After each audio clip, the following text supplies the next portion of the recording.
주여 이제 말씀하옵소서. 주의 종이 듣겠나이다.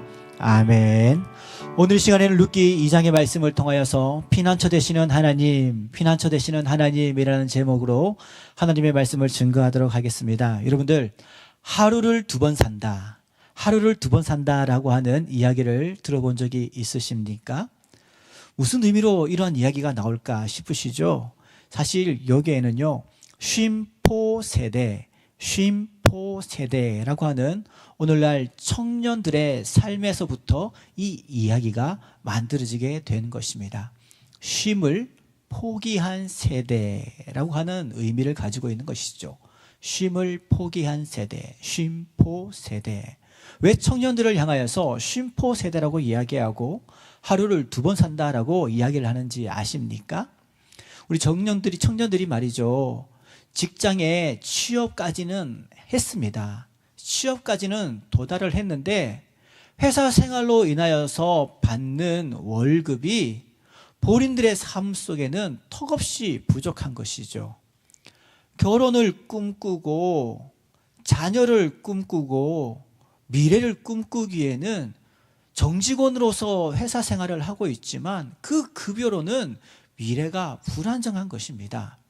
그래서 그 직장 시간 이외에 새벽이라든지 저녁 시간에 또 다른 일자리를 구해서 뛰어 살고 있는 청년들이 오늘날 상당히 많다라고 하는 것이죠. 쉬기를 포기한 세대, 미래에 대한 걱정과 불안과 염려함 속에서 오늘 이 시대를 살아가고 있는 청년들의 문화 속에서 만들어진 단어인 것입니다. 그도 그럴 것이요, 2024년도 통계청 자료에 의하니 1년 사이에 2가지 이상의 일, 그러니까 부업을 가지고 있는 청년들이 30%나 증가하게 되었다라고 하는 실질적인 조사도 나오게 있다는 것이죠.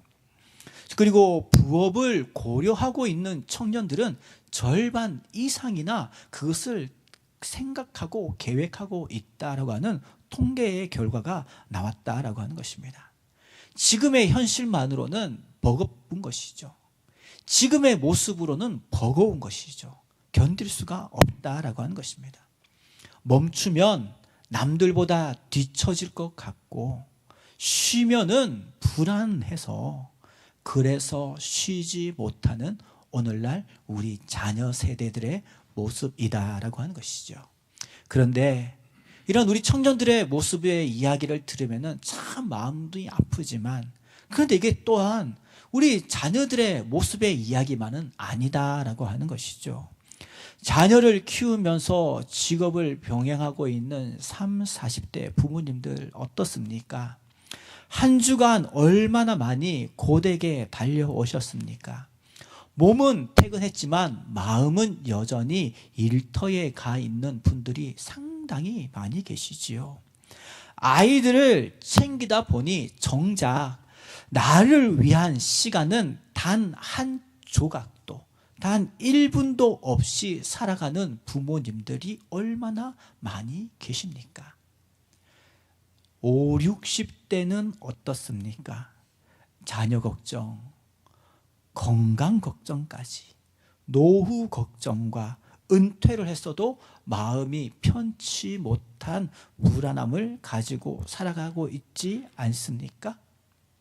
그래서 어쩌면은 쉼포 세대라고 하는 이 단어가 오늘 청년 세대의 안타까운 모습을 가지고 만들어진 문화이지만, 세대는 다르지만 우리 모두가 사실은 쉼을 잃어버리고 쉼이 무엇이었는지 기억도 나지 않는 그러한 거칠고 힘든 시대를 살아가고 있다라고 하는 것입니다. 그런데요, 오늘 우리가 읽었던 이 룻기의 이야기가 사실은 우리의 모습과 똑 닮아 있는 거울과 같은 모습을 하고 있다라는 것입니다. 룻기 2장 7절에 보면은요, 여기에서 룻이라고 하는 한 여인이 나오는데, 룻이 자신의 인생에 대해서 어떻게 고백하는 줄 아십니까? 저는 아침부터, 이른 새벽부터 저녁 늦은 시간까지 한숨도 쉬지 못하고 살아가는 인생입니다 라면서 자신을 고백하고 있는 것이죠. 어떻게 보면은 이 룻이라고 하는 여인은요, 우리가 생각하는 우리 오늘날의 심포 세대의 원형과 같은 삶을 살아가고 있었다라고 하는 것입니다. 그녀는, 룻이라고 하는 여자는 말이죠, 남편이 없습니다. 보장된 내일도 없습니다. 쉴 자리조차 없는 이방 여인이 바로 룻이라고 하는 여인이었다라고 하는 것이죠. 그래서 이 룻이라고 하는 여인에게는요, 늘 이름표처럼 달고 다니는 꼬리표가 붙어 있는데, 어떠한 꼬리표가 붙었겠습니까? 첫 번째로 유대 땅에 살고 있는 이방 여인, 남편이 없는 과부, 하루 벌어 하루 먹고 사는 인생. 이것이 바로 그녀에게 붙어있는 꼬리표인 것이죠. 그런데 이러한 모습이 오늘 이 시대를 살아가고 있는 나의 모습과 우리의 모습과 자녀들의 모습과 꼭 닮아 있다라고 하는 것입니다. 이러한 현실을 보면은 정말 좌절과 절망과 한숨밖에 나오지 않는 것이지요.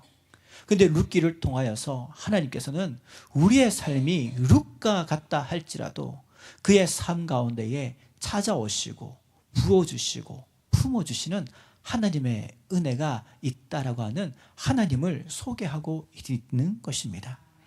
아무도 그녀의 이름을 불러주지 아니하고, 아무도 그녀를 알아주지 아니하고, 아무도 그녀를 보호해 주지 않지만 그녀를 이름을 불러주고 보호해주고 울타리를 쳐줄 수 있는 존재가 있다라고 하는 하나님의 헤세드의 은혜를 소개하고 있는 것이죠. 오늘 저희가 그 말씀을 함께 살펴보는 가운데에 거칠고 힘든 쉼이 없는 시대를 살아가고 계신 성도님들이 계신다면 이 말씀을 통하여서 위로를 발견하시고, 또한 힘들고 어려운 삶 속에서도 하나님의 은혜 가운데에 살아가고 계신 분들이 있다면 이 말씀을 통하여서 다시 한 번 더 약해졌던 나의 믿음이 회복되어질 수 있는 시간 되시기를 주님의 이름으로 축복합니다. 첫 번째로 8절과 9절 말씀을 제가 읽어드리겠습니다. 룻기 2장 8절과 9절입니다. 보아스가 룻에게 이르되 내 딸아 들으라. 이삭을 주우러 다른 밭에 가지 말며 여기서 떠나지 말고 나의 소녀들과 함께 있으라. 그들이 베는 밭을 보고 그들을 따르라. 내가 그 소년들에게 명령하여 너를 건드리지 말라 하였느니라. 목이 마르거든 그릇에 가서 소년들이 길러 온 것을 마실지라 하는지라. 아멘. 보아스는요, 처음 만난 룻에게 이렇게 혜택을 주고 있는 것이고 도움을 주고 있는 것이죠. 이삭을 주러 이제는 다른 밭에 가지 말아라 라고 하는 것입니다. 이 룻이라고 하는 여인은요, 이방 여인이었습니다. 그녀가 함께 살고 있는 시어머니 나오미가 있었습니다. 그런데 이 가정에는 남자가 없었습니다. 다 죽었거든요. 의지할 친인척들도 없습니다. 해외에서, 타지에서, 이방 국가에서, 모압이라고 하는 나라에서 살고 있다가 남편들 다 죽고 자녀들 다 죽고 방랑자의 신세로 빈털터리의 모습으로 고향 베들레헴으로 돌아온 거거든요. 아무것도 없습니다. 나오미는 나이가 들었습니다. 그나마 좀 젊다라고 하는 룻이 밖에 나가서 일을 할 수 있는데 룻이 유대인이 아니었습니다. 아브라함의 후손이 아니었던 것이죠. 이방 국가에서 얼굴도 다릅니다. 얼굴색도 다릅니다. 온도도 다릅니다. 말투도 다릅니다. 분위기가 다 다른 것이죠. 공부 환경도 지식도 다 다릅니다. 너무나도 부족합니다. 비교됩니다. 그녀가 나가서 할 수 있는 일이 뭐가 있을까요? 고대 근동 사회에서 말이죠. 시어머니는 나이가 들었죠. 그녀가 할 수 있는 것? 아무도 일어나지 않은 이른 새벽에 이슬 맞으면서 밭에 나가서 농장을 끝마치고 바닥에 떨어져 있는 이삭을 줍는 것이 그녀가 할 수 있는 전부였습니다. 고된 농장 그 시간들이 끝나고 나서 밤 늦은 시간에 어두캄캄할 때에 밖에 나가서 바닥에 떨어져 있는, 길가에 떨어져 있는 이삭을 주우러 올 수 있는 것, 이것이 전부였습니다. 그 고대 근동, 그 중동 지방의 낮에 햇볕이 얼마나 뜨겁겠습니까? 남들 일하다가 그 뜨거운 햇살 아래 다 쉬러 들어갔을 때에, 그늘에 있을 때에 혼자 땀방울 뻘뻘 흘리면서 땡볕에 나가가지고 이삭을 줍는 것이 그녀가 할 수 있는 전부였던 것이죠. 어제는 저 밭, 오늘 새벽에는 이 밭, 그저 빈 곳을 방황하고 돌아다니면서 이곳 저곳 기웃기웃하면서 이 모든 것들을 주워오는 삶을 살아가는 것이죠. 오늘은 여기를 갔는데 눈치가 보이네. 내일은 어디를 가야 할까? 룻이 인생이 그러했습니다. 그런데요, 하루는 이제 보아스라고 하는 사람이 소유하고 있는 밭에 간 것이죠. 그런데 처음 만난 보아스가 처음 만난 룻이라고 하는 이방 여인을 보았는데, 언어도 다르고 얼굴도 다르고 모든 것이 다르고 가까이 할 필요가 없는 이방인이었는데, 모압 사람이었는데도 불구하고 보아스는 은혜를 베푸는 것이죠. 이제는 더 이상 다른 밭에 가지 마세요. 내 밭에도 충분히 많은 곡식들이 바닥에 떨어져 있습니다. 이것은 너무 좋은 땅입니다. 밭입니다. 우리가 농장을 하고 타작을 하고 떠나가고 난 다음에도 바닥에 떨어져 있는 이런 이삭들만 주어도 시간이 부족할 만큼 이 밭에는 모든 것들이 다 있으니 이제는 더 이상 다른 밭에 가지 말고 이 밭에 머무셔도 됩니다 라고 하는, 처음 본 사람에게 이러한 은혜를 베풀었다라고 하는 것이죠. 여기서 떠나지 마세요 라고 하는 단어가 히브리어로 나바크라고 하는 단어인데요, 더 이상 이제 멀리 떨어질 필요가 없습니다. 바짝 붙어 있으세요. 살갗이 서로 붙는 것처럼 바짝. 이제는 더 이상 갈 필요가 없습니다. 처음 만난 사람이었지만 보아스는 그녀에게 은혜를 베풀어 주는 것이죠. 보호의 울타리를 만들어 주는 것입니다. 여기는 나의 땅입니다. 여기는 나의 집과 같은 곳입니다. 나의 소유지입니다. 그러니 이제 이곳에 당신을 위하여서 모든 것들이 준비되어져 있습니다. 목이 마릅니까? 내가 나의 종들에게 물을 준비하라고 시켜놓았습니다. 고대 근동사회에서 남편이 없다라고 하는 것, 이방 여인이라고 하는 것이 여인들의 삶에 있어서 얼마나 위험한 삶이고 얼마나 힘들고 고된 삶인지 우리는 너무나도 잘 알고 있죠. 6.25를 거치면서 말이죠, 일제시대를 거치면서 우리의 부모님들이, 우리의 선조들이 겪었던 얼마나 만들고 힘들고 어려웠던 여인들의 삶이, 눈물이, 애안이, 한이 있습니까? 룻도 똑같은 것이었죠. 그런데 보아스라고 하는 사람은 그 위험한 환경으로부터 그녀를 보호해주는 울타리를 만들어 주고 있다라고 하는 것입니다. 이것이 바로 하나님이 우리를 향한 마음인 것이죠. 우리가 세상 살기가 너무나도 버겁다 보니 오늘은 여기 가서 기웃, 내일은 저기 가서 기웃, 누가 나에게 도움을 줄까? 어디가 나의 편안한 안전처가 되어질까? 우리가 자꾸 이렇게 왔다 갔다 하지 않습니까? 오늘은 이 사람을 의지했다가, 내일은 저 종교에 의지했다가, 내일은 저 사람에게 도움을 청했다가, 이런 삶을 우리가 살아가고 있는 것이죠. 그런데 오늘 보아스를 통하여서 나의 밭에 거하라, 이것이 무엇이겠습니까? 우리의 안전한 피난처 되시고 우리의 완전한 울타리 되어주시는 분은 하나님이시다라고 말씀을 하고 있는 것이죠. 우리의 피난처 되시는 하나님이 우리에게 있으니 그 하나님을 의지하며 살아가십시오. 이것이 바로 룻기를 통하여서 하나님이 이 시대에 룻과 같은 삶을 살아가고 있는 우리에게 하나님을 소개하고 있는 말씀이다라고 하는 것입니다. 사랑하는 성도님 여러분, 우리의 하루하루는 정말 고됩니다. 우리의 삶, 우리의 일주일 정말 쉼 없이 살아갈 수밖에 없습니다. 그럼에도 불구하고 하나님께서는 우리의 모든 이러한 연약함과 아픔을 다 아시는 것이죠. 그러니 우리의 안전한 거처 되시고 우리를 위하여 모든 울타리를 만들어주시는 하나님께로 나아가실 수 있기를 바랍니다. 하나님을 의지하실 수 있는 우리 성도님들 되기를 원하는 것이고요, 하나님께 기도하고 그 하나님께 도움을 구할 수 있는 우리 모든 여러분들 되시기를 주님의 이름으로 축복합니다.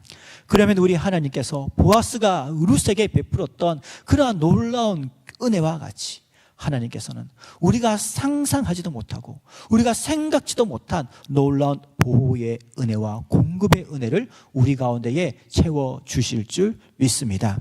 두 번째로 룻기를 통하여서 우리가 발견하게 되어지는 것이 있는데요, 10절과 11절 말씀을 또 제가 읽어드리겠습니다.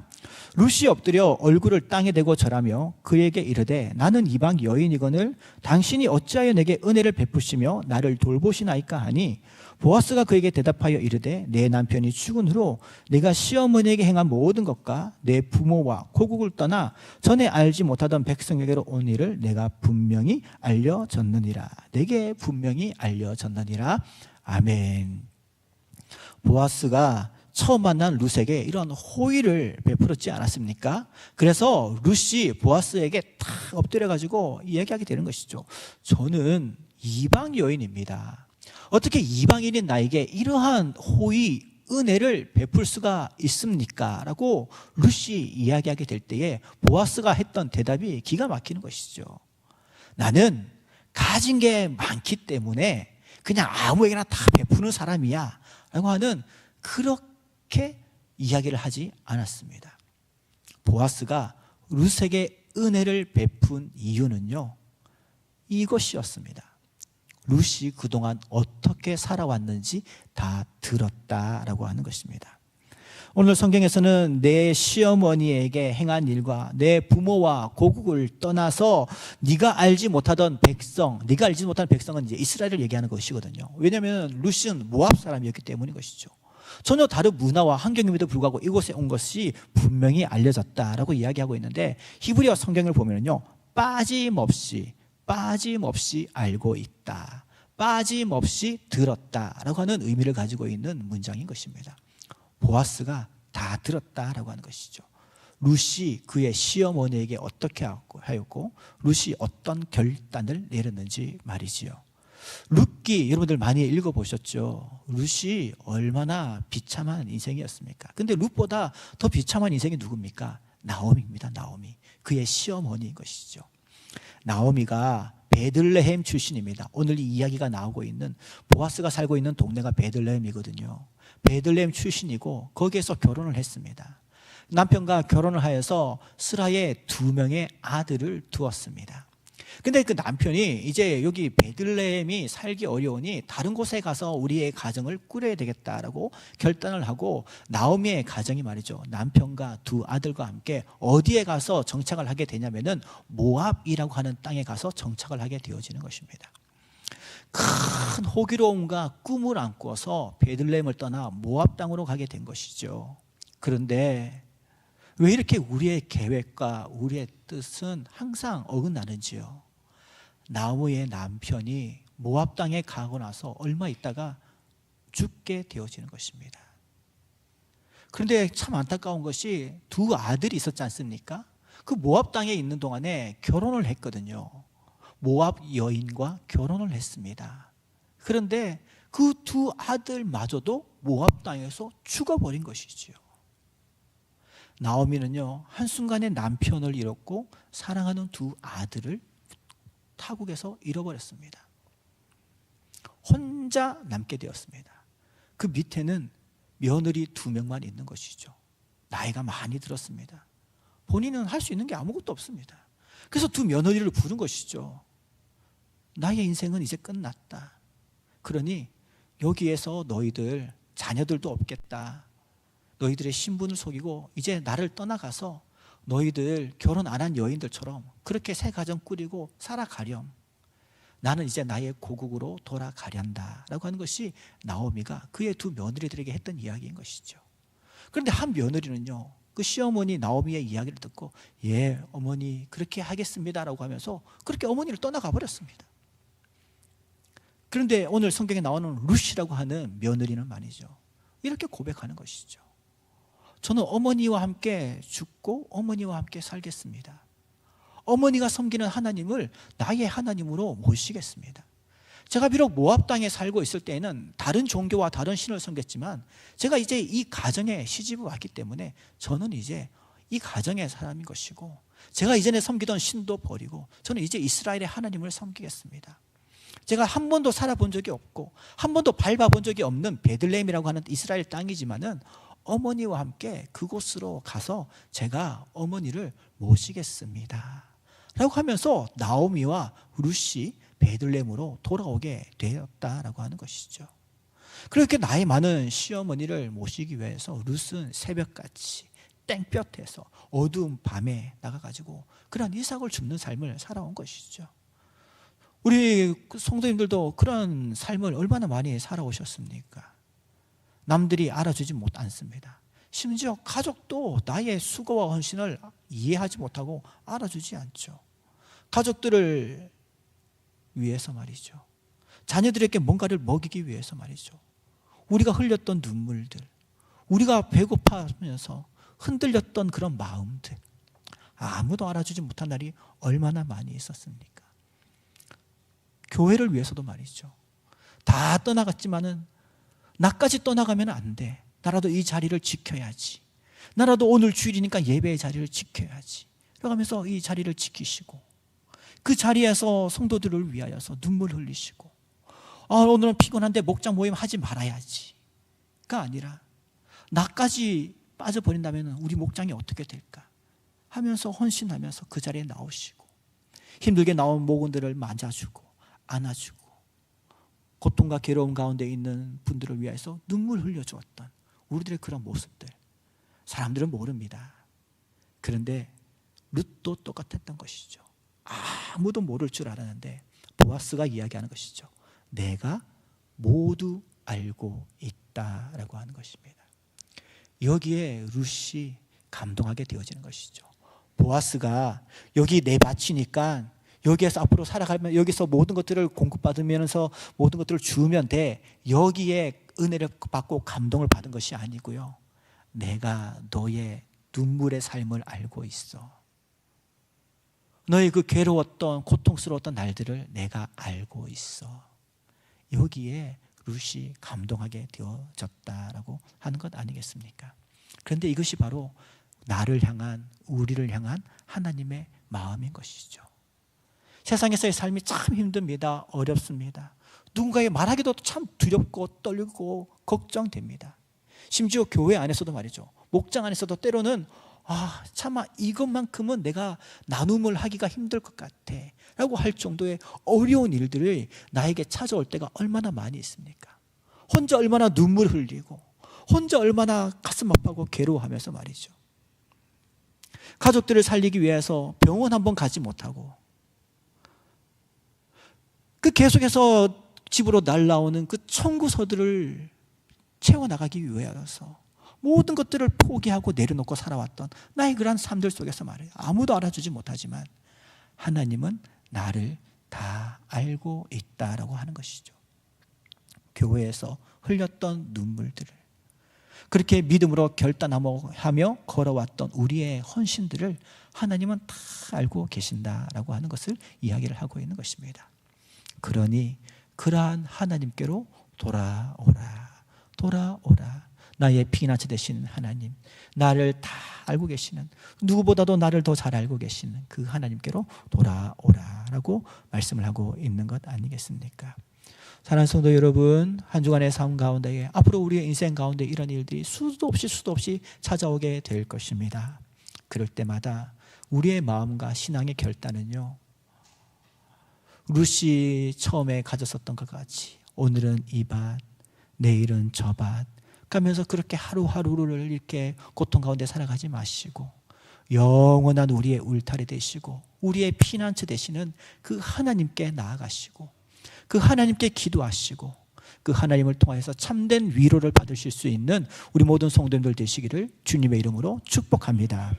마지막 세 번째로 오늘 룻기를 통해서 발견하게 되어지는 것인데요, 12절과 13절 말씀을 제가 또 읽어드리겠습니다. 여호와께서 내가 행한 일에 보답하시기를 원하며 이스라엘의 하나님 여호와께서 그의 날개 아래 보호를 받으러 온 내게 온전한 상 주시기를 원하노라 하는지라. 룻이 이르되 내 주여, 내가 당신께 은혜 입기를 원하나이다. 나는 당신의 하녀 중에 하나와도 같지 못하오나 당신이 이 하녀를 위로하시고 마음을 기쁘게 하는 말씀을 하셨나이다 하니라. 아멘. 12절의 말씀이 참 은혜로 위로가 되지 않습니까? 여호와께서 내게 행한 일에, 여호와께서 내가 행한 일에 보답하시기를 원하며 이스라엘의 하나님 여호와께서 그의 날개 아래 보호받으러 온 너에게 온전한 상 주시기를 원하노라 하는지라. 아멘. 그렇습니다. 룻은요, 그냥 이삭을 죽으러 간 것이었죠. 그냥 이삭을 죽으러 간 것이었는데 거기가 하나님이 거하시는 하나님의 품 안이었고 하나님의 은혜가 있는 하나님의 그 날개 안이었다라고 하는 것입니다.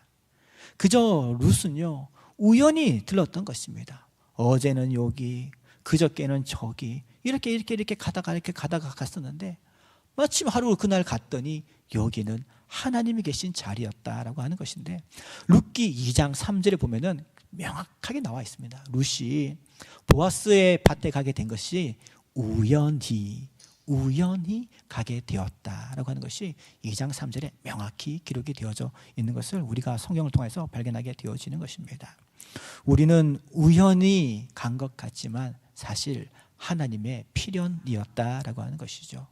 제가 우리 성도님들과 많은 이야기들을 나누다 보면은요, 어떤 분들은 이런 얘기를 하세요. 어릴 적에 참 살기 힘들었답니다. 공부할 형편도 안 됐다고 하더라고요. 그래서 학교 다니는 친구 따라서 공부하는 곳에도 가고, 친구 따라서 놀러도 가고, 친구 따라서 이곳저곳 다니다가 어디까지 가게 됐느냐? 교회까지 가게 된 것이죠. 그런데 교회를 갔더니 거기가 하나님 품이었다라고 하는 것이죠.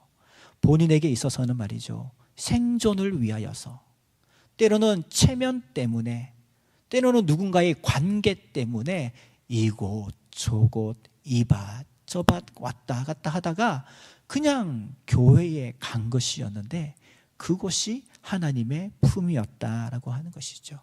그런데 이러한 간증의 이야기들을 가지고 계신 우리 성도님들 얼마나 많이 계십니까? 그렇게 우리의 신앙이 시작된 것 아닙니까? 우리가 언제 처음부터 이곳이 하나님의 품인지 알았겠습니까? 때로는 체면 때문에, 관계 때문에, 나의 생존을 위하여서 이곳 저곳 다니다가 그냥 들렀는데 이곳에서 우리의 영원한 피난처 되시고 나를 품어주시고 안아주시는 하나님을 만나게 되었고, 죄인인 우리를 구원하여 주신 예수님의 그 은혜에 힘입어서 우리가 지속적으로 이렇게 믿음으로 고백하고 예배의 자리를 계속해서 지키면서 나가게 된 것 아니겠습니까? 그래서 이 룻기를 읽어보면은요, 하나님의 그 놀라운 계획과 하나님의 인도하심이 우연인 것 같지만은 너무나도 기가 막히게 빈손 인생에 찾아오시는 그 은혜를 발견하게 되어진다라고 하는 것입니다. 사랑하는 성도 여러분, 여러분들의 손에 무엇이 쥐어져 있습니까? 아니, 아무것도 쥐어져 있지 않은 빈손과 같은 인생이십니까? 마치 룻과 같고, 이 2026년도를 살아가는 룻과 같은 환경과 상황에 처해져 있으십니까? 오늘 이 말씀을 나의 말씀으로 받아들이십시오. 그리고 우리가 이곳 저곳 그렇게 세상에서 방황하지 마시고 우리의 영원한 피난처 되시고 우리의 안식처 되시고 우리를 위하여서 울타리를 만들어 주시고 나의 눈물과 땀방울과 나의 모든 삶을 다 알고 계시고 듣고 계시고 보고 계신 그 하나님 앞에 나오시게 된다면은 오늘 보아스가 이야기했던 것과 같이 말이죠, 이스라엘의 하나님 여호와께서 그의 날개 아래 보호받으러 온 너에게 온전한 상 주시기를 원하노라. 하나님의 온전한 위로하심과 하나님의 채워주심과 부어주심의 은혜를 공급받으시는 가운데에 간증의 주인공으로 살아가실 수 있는 우리 모든 비전학성교회 성도님들 되시기를 주님의 이름으로 축복합니다. 오늘 이 말씀이 참으로 감사하고 놀라운 것은 말이죠, 이제 우리가 이러한 은혜를 받았고 또한 이러한 은혜를 가지고 나누는 삶을 살아갈 수 있는 그런 도전적인 말씀도 이 룻기의 말씀이 될 수가 있는 것이죠. 우리는 이렇게 하나님의 품으로 나오지 않았습니까? 그래서 이곳을 통하여서 우리의 위로자 되시고 우리의 도움자 되시는 하나님을 다시 한번 더 발견하고 힘들었던 한 주간, 힘든 이 한 주간을 다시 살아갈 수 있는 용기와 소망을 얻게 되어지는 것이죠. 그런데 아직도 저 밖에는 말이죠, 교회 밖에는 하나님을 온전히 알지 못하고 예수 그리스도를 알지 못한 채 방황하고 있는 룻과 같은 사람들이 많이 있다라고 하는 것이죠. 그래서 우리는 그들에게 나아가서 그들에게 예수의 복음을 증거할 수 있는 보아스와 같은 삶이 우리 가운데 하나님께서 사명으로 부어주셨다라고 하는 것입니다.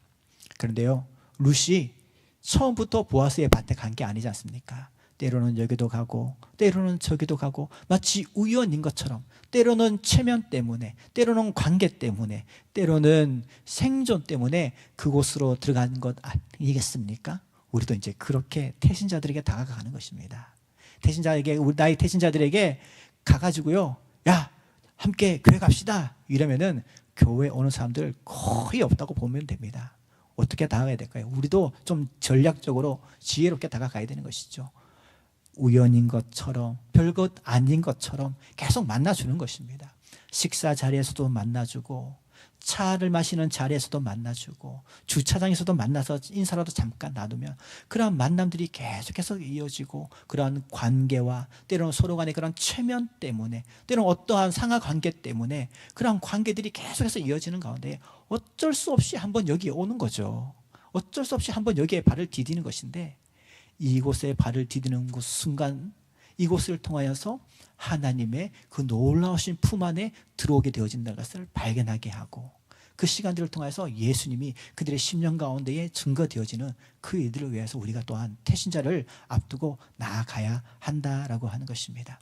사랑하는 성도 여러분, 우리가 이제 태신자 주의를 위하여서 힘있게 나아가고 있는데요, 이 보아스의 룻과 이야기를 통하여서 거친 인생길 가운데 나의 위로 되시는 그 하나님의 은혜를 나의 은혜로, 나의 하나님으로 받아들이시고, 나의 피난처 되시는 그 하나님을 모십시오.